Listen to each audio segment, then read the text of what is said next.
Today on Off the Rack, I'm sitting down with Kaspar von Mellenthin, the founder and managing director of KESS, one of the probably most talked about fashion-inspired beauty brands lately, conquering the skincare routine of clients across the globe by storm. Kaspar, a skilled e-commerce and marketing entrepreneur, launched KESS in 2019 with the bold idea to turn makeup intuitive, multifunctional, and designed for how people actually live today, on the go, digitally connected, and with a strong appreciation for simplicity and aesthetics. From the very beginning, KESS set out to challenge traditional beauty business players.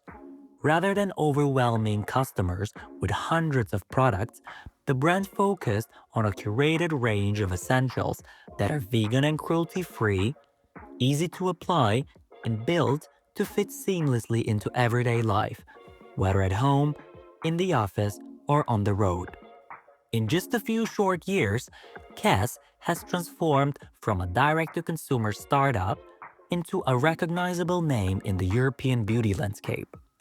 The brand has grown its product portfolio, including bestsellers like multifunctional duo sticks and high-performance CC creams, and expanded its reach beyond online channels into larger retail platforms, making it increasingly accessible for consumers across Europe and beyond. What distinguishes KESS is not just its product quality, but a clean and clear brand philosophy, smart design, honest communication, and a deep understanding of the modern lifestyle. These strengths have helped it build a loyal community and stand out in a crowded beauty market, proving that a focused, purpose-driven brand can grow rapidly while staying true to its core values. Now lean in and take notes on how Kaspar von Mellenthin and his team are shaping the future of beauty business with KESS and what's next on their brand and its vision. Once again, thank you so much for coming in today and finding some time to have a conversation with me and everyone else tuning in today to listen to what's going to be happening with KESS for the next couple of months. Thank you for the invitation. I'm very happy to be here. What I find quite interesting is that KESS out of a sudden became an incredible visibility and turned into one of the most beloved brands of basically everyone using cosmetics, or a lot of people who have never had a touch point with beauty, but out of a sudden found a way to beauty through KESS. Was it the initial thought when you created the brand?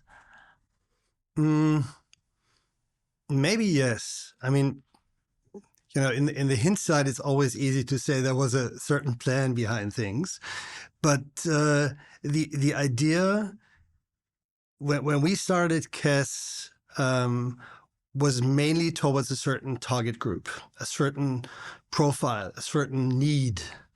So we had a specific target group in mind with a very busy day, very busy life, from work to family, children, sports. You want to have a cultural life in Berlin. You want to go to the theater. You want to go to the cinema. You want to live healthy. You want to cook. You want to meet your friends, pretty much from desk to dance floor. So when we developed the product, it was always about this target group. So about a product that is really easy to use, that is multifunctional, that is not putting any more pressure on you. So no time for beauty routines. So really very minimalistic. So therefore, maybe that's why the products appeal to many people that didn't have so many touch points with beauty before. What I believe is that desk to dance floor is my most favorite way to describe any brand, and definitely in particular when it comes to beauty. So how did you come up with the idea to go very low on frills, incorporate something into the routine of someone who's lacking a routine, as you were saying? Mm-hmm. What was essential for you when you started creating formulations and created a DNA for the brand? Yeah, I think, the team that is behind KESS is not from the beauty industry. So, and that is maybe the most important thing for why KESS is how it is today, because the product development chief So she is Stephanie, you know her. Yeah. She is from the film production. Yeah, she was leading film productions, but she's very passionate about beauty. But when she is developing and thinking about products, she is much more thinking about a screenplay rather than the ingredients or a particular area of the face. It's much more this whole story behind a product, behind the texture, behind the application, behind the way you use it, behind the packaging. So it's a lot about this combination of packaging and texture and color range. And there is a lot of thought of how people who have that life are applying beauty products, are using beauty products. And we were always looking at this, very hedonistic yet conscious individual. And our target group is pretty sophisticated, very demanding. They're well informed, and they need very effective products. So it just has to work. It can't put more guilt on your shoulders. It's really about supporting your everyday life, because it's so busy anyway. So KESS needs to seamlessly be integrated into your life. Therefore, our DNA or our most important brand values are multifunctional product values, multifunctional, easy to use, and handbag friendly. Wow. Ultimately, what all of us need. Yeah. You mentioned that basically storytelling is something incremental, and it is a very essential buzzword configuration in any marketing toolbox. When you start with storytelling, I tend to say that you obviously create incredible visuals. How important are they to not just create and explain the products, but also engage with a particular target group you were talking about? I mean, our main distribution channel is online. Retail and wholesale just started, but for the past 5 years or 6 years, we've been predominantly online. So the only way to present a product is by very bold pictures, by very precise, by cropped details of how it works, how your look's changing, how the before and after. So we have a big and great art direction and department, and we do all the things in-house. So there is so much love into detail of how the product is shot, how the model, this whole selection of models is incredibly, it's so much work. And then, presenting the product in a way that people who see it for the first time without the help of an influencer or any other supporting text element, they have to know instantly how this product is working and how it would maybe look on their faces. Was it important for you to build your brand out of Berlin and somehow have the heritage and the iconic asset of the city incorporated or included into what the brand reflects? Very much. I mean, the brand is, we call it KESS. It's the short way, but it's the official way is KESS Berlin.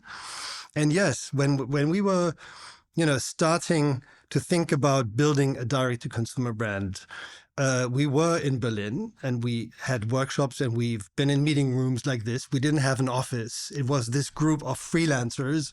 Apart from me, I started this whole thing. And then Steffi is an old friend, and we had an Australian girl.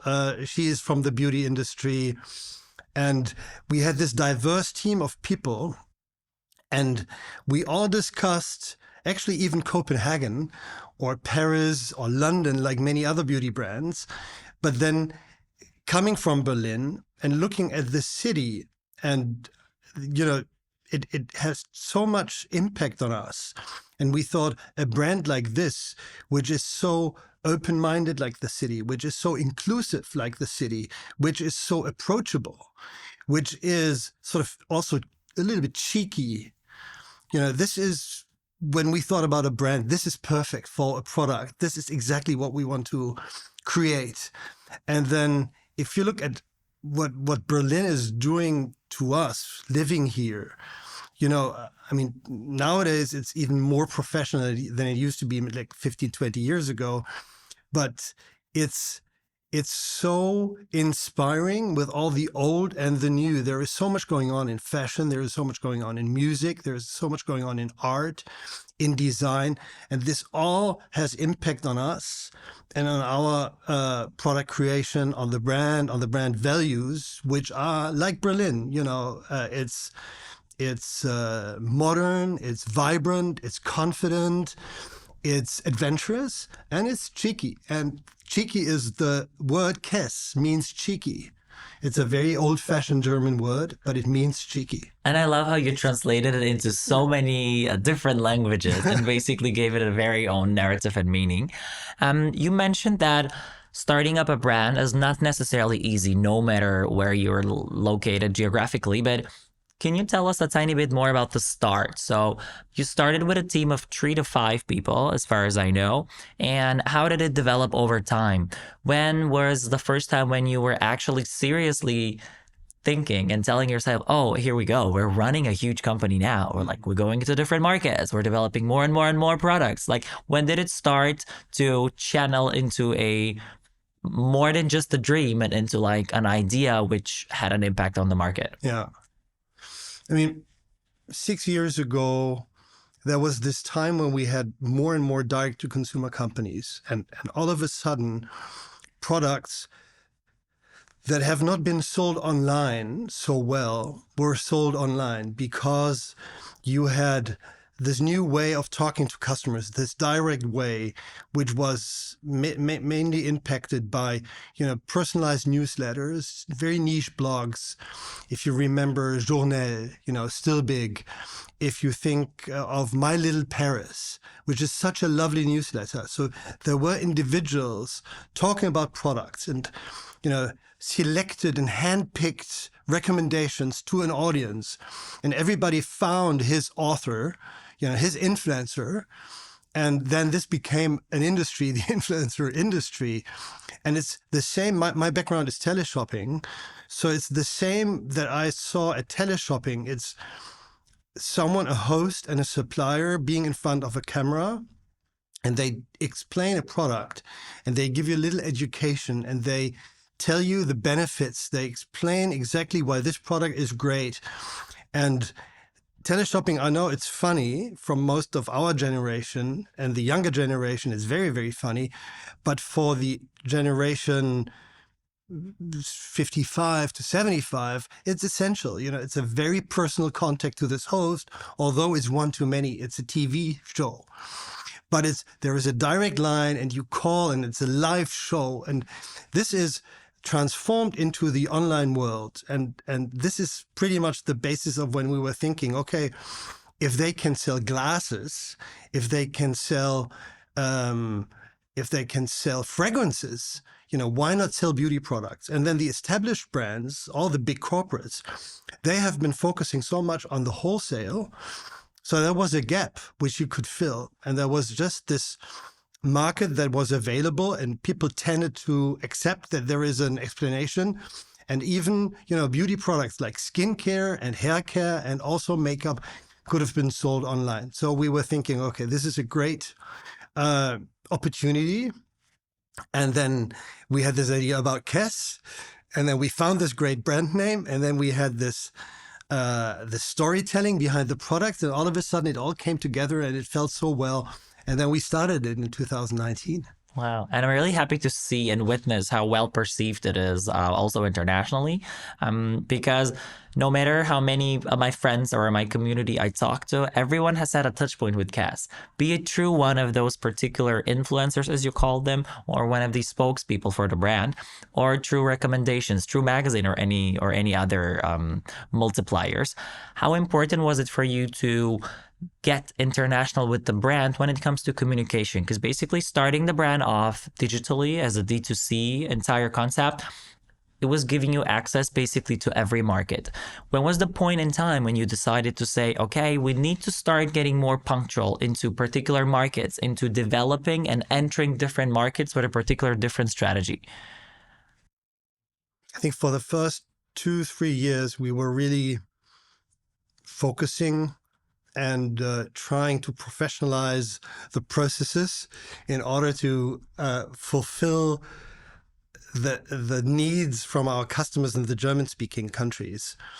So the first year were dominated by trying to develop new products, to get the right volume. When you produce a product, you have these minimum order quantities. And then when you start very low, and then you launch a product, and sometimes you're overwhelmed by the success, and then it's sold out super quickly. And then you try to be as quickly as possible to, be back on stock. And so therefore, for the first 2-3 years, we were pretty much focusing on this whole process optimization. But then we got so much positive feedback because KESS is so easy to use and it's so minimalistic that it attracts people in many, many countries, at least in Europe. I mean, we only tried it in Europe so far. We launched, and then with this technology environment of a Shopify shop, it makes it so easy to just switch to another country version, even in a language. And we have this great international team, so we started to launch in Italy pretty quickly. And now today we are in, apart from the German speaking in Italy, we are in Poland, we are in the Netherlands, we are in the Nordics, in Denmark and Sweden so far. And there are other countries to come, and there is more expansion planned. But you always have to balance between adding new countries and this rollout. And then, Europe is great because it's so different. It's not one size fits all. It's not one campaign that we do in Germany is relevant to all the markets. And it's also, the level of acceptance, brand awareness is very different. So, for example, here in Germany, we're already, slightly bigger, still a small company, a small market size or market share. But in other countries, we're totally new. So we have to approach it very different. So, for example, if we go to Copenhagen, if we go to the Nordics, the approach is less, broad performance marketing, broad influencer marketing, but it's hand-picked brand ambassadors. It's this sweet little context to individuals. It's this context through, for example, your Neudeutsch on the SIF at the Copenhagen Fashion Week, where we meet individuals, where we try to connect with them on a personal basis. We show them the product, they like it, and they talk about it. And it's not a paid corporation. It's just people, it's like a little through the grapevine. There is a new thing in town, which is KESS. And this is how we enter these new markets. And it's a very delicate entry. And we did it similar in Germany 6 years ago when we started to talk to bloggers and people that had influence on the market and on the fashion and on the industry per se. And this is what we now try to apply to all the other market. And every market is different.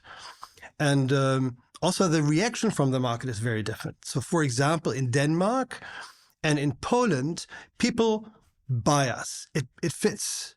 There is a perfect product market fit. In Italy, we do it for 3 years now.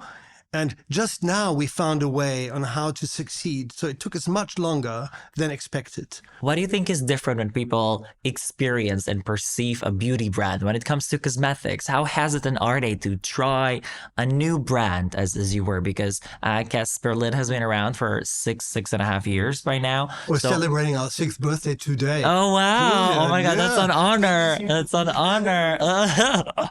You were mentioning that the product development is something very incremental, and it definitely is, because there is barely other products coming as close to us, as close to our skin as skincare. So how did you start with the formulations, and what were the, let's say, 3 essential products you started with? That was a funny story. When we've been to the Cosmoprof in Bologna in 2019, and it was April or March. And then we talked to all these manufacturers, and I haven't been in this industry, so I didn't know about the lead times and the processes. And all I knew is direct-to-consumer brands should be really quick, and there was trends, and then you launch this product, and then, it's going through the roof, it's going viral. So we talked to all these manufacturers and said, hey, we have this great idea. We are KESS, and we want to have these products, multifunctional. So let's talk about the ingredients that you're having, and then we want to, customize them a little bit and tune them, and then we want to launch them. And they said, okay, fine. So when do you want to launch? And we said, yeah, summer. And they, okay, that's 15 months. What year, summer? Yeah. And they said, 15 months? Okay, that's quick. And then, no, this summer, June, July, this summer, 3 months. And then we found one acceptable product which was a lip tint.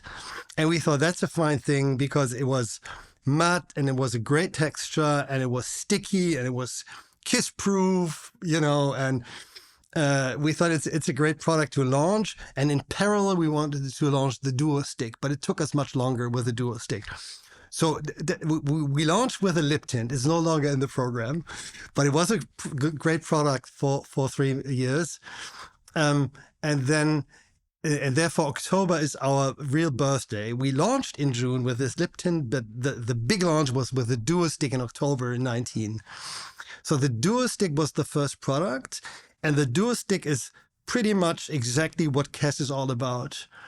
And we started it as a product which was plastic, 2 ends, one a highlighter, one a blush, 5 shades, more no makeup, a very creamy blush, a very nice texture.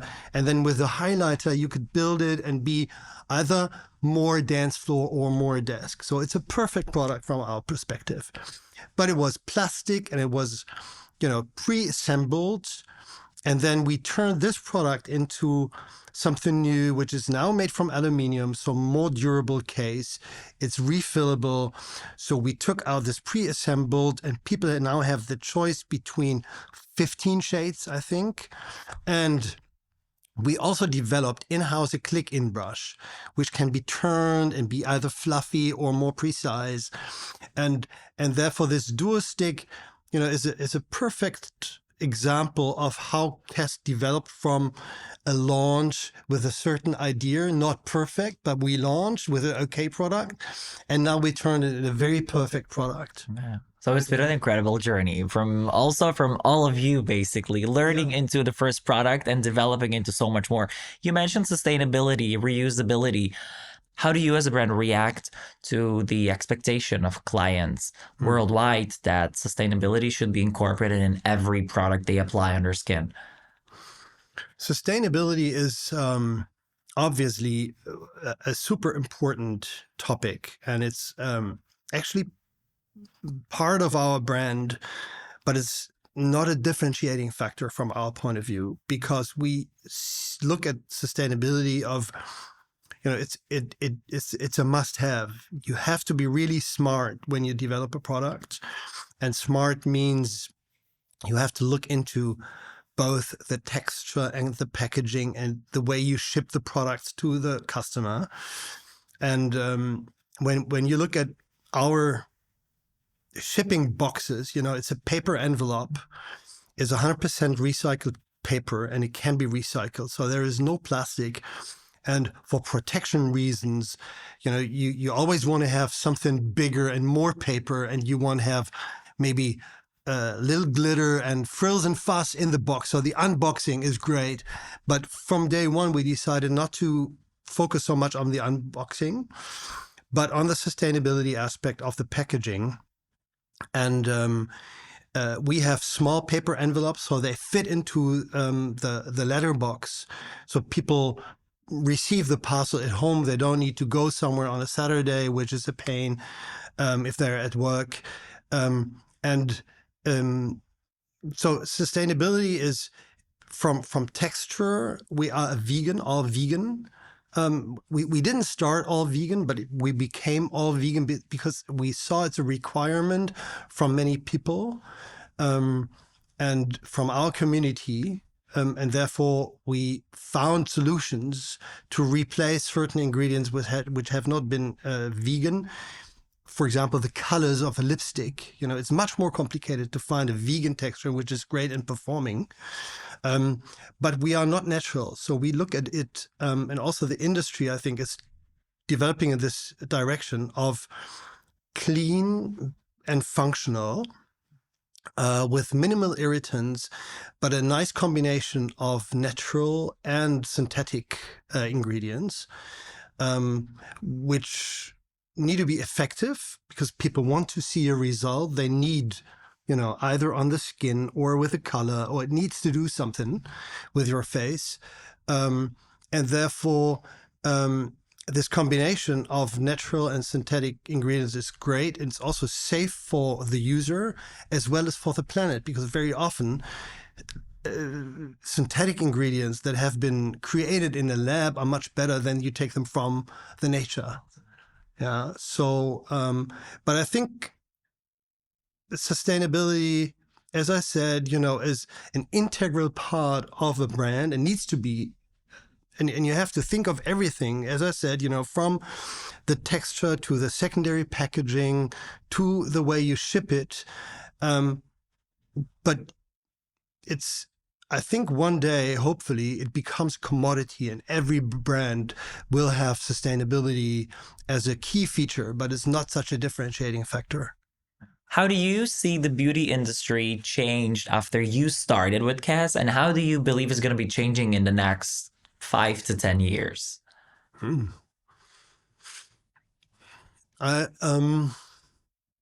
let's maybe put it that way. When we started, and in the past 5 years, I've seen, there is a lot of science-driven innovation. It's a very innovative industry. I don't know if it always has been that innovative, but now with the new developments, with the integration of some technical tools, with AI, with inky apps, there is a lot of pressure on the industry. So you have to really be great in textures, and as I said, this combination of natural and synthetic ingredients for even greater textures is one thing that I see there. So there is a lot of innovation internationally. So because you have impact or influence from Korea, all the Asian ideas and creativity mixed with the design and the feeling for textures from the Italians. You have impact from the US. So all of a sudden, this globalization helped to find best textures from all over the world and to combine ingredients. And also the manufacturers all of a sudden have their branches in the US, in Europe, and in Korea. So they're combining all this knowledge, and it's for the benefit of the customer. So there is a lot going on. This is one tendency. I think sustainability is a second big topic. If I'm looking at the industry, I was thinking you would see much more 100% compostable solutions, but the industry is not yet there. I think in every Bologna, Cosmoprof, and all the fairs you see, there are, master classes about sustainability. But if you look into the details, bottles and the combination of bottles and the lids and the pumps, very often it's still mixed material. So it's not 100% recyclable. We are aiming for monomaterials a lot, but sometimes it's just not working. And you have always to have this compromise on functionality and sustainability. So that's the second topic. And then I think in the past 5 years, looking at how many beauty brands started, this liberation. Liberation.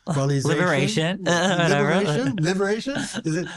What is it? So liberalization of the democratization. Democratization. So it just opens, it through direct to consumer, through online, and through great supply chains, many individuals like artists, or VIPs could start their own brands, and indie brands like us started. So there is pretty much an overload. All of a sudden, there is a certain saturation. We'll see how it goes. I think there are many people starting. It's sometimes one-hit wonders. I don't know how many succeed, but looking at indie brands, they have to be very authentic in what they do. They have to, see how they stay relevant despite the wish of growing and becoming, more dominant in the market. So between niche and mainstream, there is a lot going on. So, I think there is, the need of not more of the same, but more authenticity. Fabulous. You mentioned that KESS is born all digital, and from day one, you've been entirely captivating every possible channel of social media. And you definitely made it to a stage where the brand had so much visibility online through only having a product selection of rather 2 to 3 to 4 products. How do you believe social media expectations and the requirements of a brand visibility within social media is changing the market now? I mean, as you said, social media for us is it's twofold. One is it's the direct channel to our customers. So we are spending a lot of effort on building our own Instagram account, having followers, having a direct contact to these customers, talking to them, sharing our product development process, involving them even in shade finding, in name finding. We just did a campaign on the concealer where we send out, where we invited our community for a shooting. We got 1,000 applications. Yeah, from people in Berlin only, because we could only do it in Berlin. So 1,000 applications. We picked 200. They all came to a studio. We did a shade matching, and we picked 5. And from the campaign where we have 15 faces for the shades, we have 5 of them are from the community. Only 10 are professional models. So this is how we try to engage with our community. And you can see them now on billboards and in all the ads and on our website. So it's a very close relation to our customers through social media. So this is one, and they give us feedback, they give us reviews, they expect us to answer really quickly. It's about direct messaging. It's a one-on-one contact. It's incredible. And on the other side, social media means for us, it's the biggest marketing channel. We have an average 150 profiles posting for us, paid, per month. In certain months like October, celebrating the birthday in November, it's up to 300 profiles. With now the more markets, it's maybe even more. So it's a very important channel. And what I like, and it never stopped. It's exactly what I said at the beginning. There is someone talking to his audience, followers, and they explain a product and they explain how to apply a product. They explain why they like the product. And as long as it's a true story, it works very well. And you can measure very precisely the success. It's this very important return on ad spend. And you can see if an influencer has a loyal and engaged audience, or if they just have a lot of followers out of whatever reason, but the engagement is low. So we like micro and mid-size profiles a lot more because they're so much closer to the audience. So this social media means, ultimately being close to your customers. And that's a game changer. To being in wholesale only, and just being on TV ads or having ads elsewhere. It's this direct and interactive contact that you're having with your customers, that you can build with your customers. And as long as you do it, you can do a lot with this relation. But you really have to be very careful in being transparent in the communication, to let them participate, and involve them into your brand ideas, the product ideas, some fun stories, product pictures, and build a relation. It's pretty much like on a personal level. If you treat people well, if you're friendly, if you're funny, then people like to invite you and like to see you and go out with you. And this is what a brand should also do on social media. So there's a lot of, and on the other side, it's also a risk, because it gives many people a chance to criticize, and you have also to react if someone's saying, well, I used this product and I got a skin irritation, I get a redness, or it burned in my eye. You have to react. So there is a lot of effort in communicating with your communities through social media. Are any further rollouts plans with other bigger retailers, with chains, with some of the bigger retailers running beauty? Totally. We started then in January talking to what we call premium retailers, which are concept stores all over Germany, Austria, Switzerland. We contact them directly and we ask them if they want to work with us. And today we have nearly 70 of these concept stores. We have a store locator on the website, so you find them nearly everywhere. And just now, beginning of October, so a week now, we are at 65 Douglas stores. There are premium Douglas stores, again, all over Germany, and also under the Linden, unter den Linden. Just around the corner. Just around the corner. You can see us. We have a nice display, and we'll see. It's a new experience. It's totally different. We are not having this advantage of having the close relation to our customers. We don't have the customer address, obviously, but we get great feedback from our retailers, and they are reordering a lot. And we will see how successful we are at Douglas. That's a big step. And we will see if it works and how big this channel will become. I think the impact on our other channels is tremendous, because people, despite the fact that they accept an online order of a beauty product, there are many that want to touch, they want to smell, they want to feel the texture, they want to try the shade before they purchase. And I totally accept and agree that it's important and you mustn't buy and return all the time. But it's great that you can go to a store and test one of the 15 concealer shades, for example, and pick the right one, and then you buy it. And therefore this selected retail process, it's not broad from day one, but obviously if it's working, we try to expand and have more of these concept stores. And, there are, in other countries, there are other Douglas-like important players which we want to work with. So it's again different per country, different per market, and it's also different from a timing perspective. Now that we have a certain brand awareness, we can do it in Germany, and we will maybe test to have retail, in parallel to an online launch in other markets, and we will see. It's very exciting. It definitely is exciting. You've been mentioning that you're tapping into new territory. So do you also explore further zones of, I would say, skincare? So would you go more into like body concealers, or to like body butters, or any other products which are a more holistically driving a beauty brand? Yes, slowly.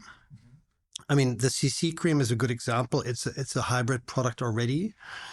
And, also already the makeup products are sort of more effective than they used to be in the past. Most of them are, if they are color, plus they are hydration, plus they are nourishment. So it's already a skin treatment. And when obviously skin is a very attractive category, but if we look at where we are coming from, multifunctional, handbag friendly, easy to use, it's hard to find something that fits to these brand values, that is really new, that is really differentiating, that is really fulfilling a need differently to all the products that are already out there. Just launching a product is not helping so much. So therefore, we are looking into it. We are trying to find great solutions. And only if we found a great solution, we are following up on it.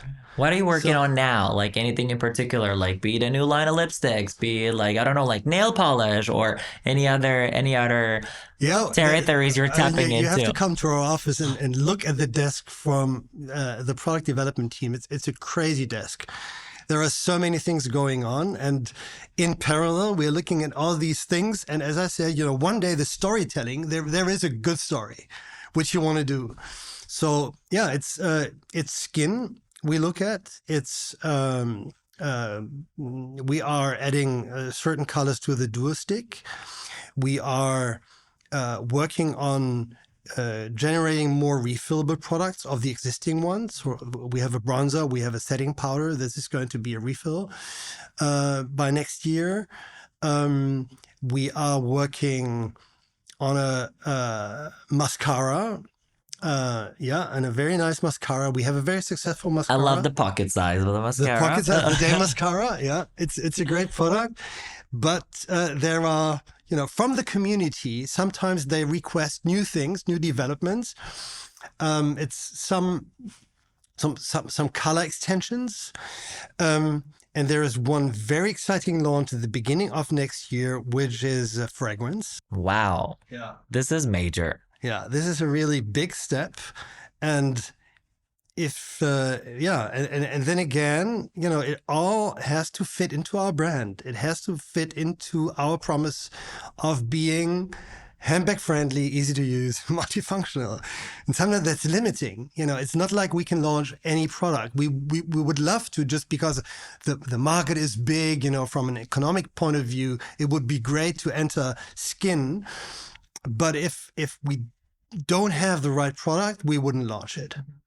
And then also nails, obviously it's a very great category, but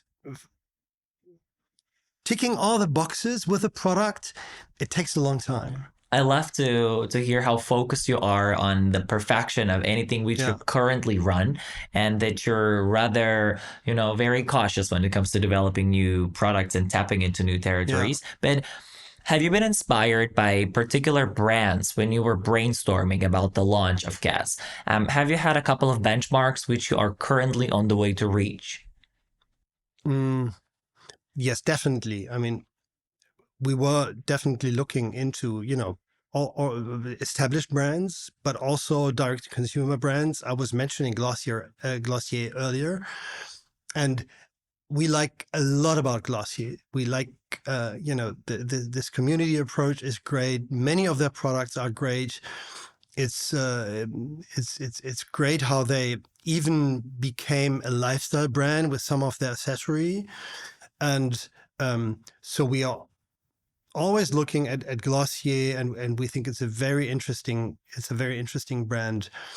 When we look at textures, we have well-established luxury brands we compare ourselves with, like Dior, Armani Beauty. It's great textures, and very often we use the same manufacturer. So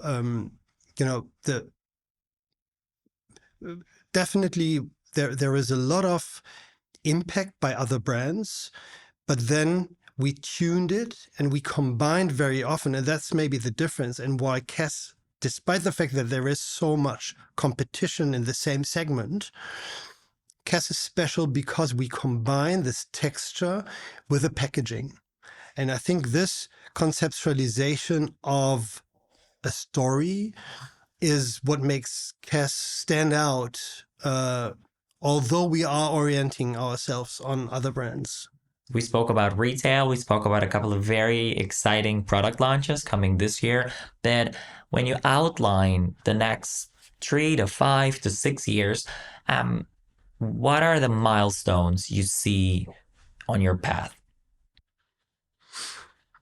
Yeah, I think retail is a big thing. It's really changing a lot in the way we are forecasting and the way supply chain is impacted, because it's totally different. It's big volumes all of a sudden, and all of a sudden the warehouses may be empty because Douglas is ordering a lot. A monster to feed. Yeah, a monster to feed, totally. So we have to learn on how to deal with these new distribution channel retail. We have to build it. We have to roll it out into the other territories. In parallel, as I said, launching 3 big markets in Europe, and starting with marketing. Again, every market is slightly different. It's never one campaign for all the markets, because the brand awareness is so different. And as I said, you have to enter very differently. So this will keep us busy. New categories, as we discussed, fragrance is very interesting, and you spend a lot into the product development, and then with all the markets, you spend a lot into the first order, and then you have to make it work. And if it works, and it's really becoming something new with a fragrance that you created, you can then use this scent and make maybe a little more out of it. There are many skincares that have a certain scent, which is a signature for the brand. So, as I said, we are trying to step by step become bigger, but it's not this, this huge monster step. It's like no world domination in 3 years. Step by step. No, because I doubt that it's working. It wouldn't work, because you have to, as a team with a product, it all has to fit. And it's not this one thing and just put more money, on a certain market and then it works. No, it's this slow and careful development. It's very delicate. There's a lot of people listening to our podcast who are obviously in retail, obviously in brand and communication strategy. When it comes to starting up a new brand, when it comes to launching a beauty brand, what would you say is incremental and very important to note down and be prepared for as a founder? I think it's having a great idea and being very consequent in developing this idea, asking for feedback, really looking into the market. If you are special, if you are any different to what's out there, and then be very authentic, and you have to know the why. You have to know your why. From this golden circle, don't talk about the what, don't talk about the how. It's the why that you want. And it's the core of a company. It's like, the heartbeat of the company is the why for every day. And then only if you have a great why, it's long lasting. Wow. So It's not just me, but obviously also all of us at the CIF and at the CIF media office who have had our eyes on KESS for quite a while. So we've been very happy that you've been with us also at the CIF in Copenhagen already for 2 times. We'll have to come back. Anytime. Please, just you're anytime welcome. Really? Yeah, okay. Absolutely. So that's a done deal. Done. Sealed. Done. Check. And of course, we'd love to obviously witness all of that success and next steps you're taking with the brand. So thank you so much again for being our guest today and Thank you sharing very so much. much of this incredible wisdom, which you have already, channeled into so many different companies and now put into KESS, which creates and grows as an incredible business case, but also as a huge love brand for everyone using it. Thank So you. just keep on with it, and we're definitely going to be around to keep on fangirling. Thank you very much for having me, and thanks for the great environment and having all these great questions. Thank you. My Very pleasure great. it was. Well, my Thanks once pleasure. again. Thank Thank you. you.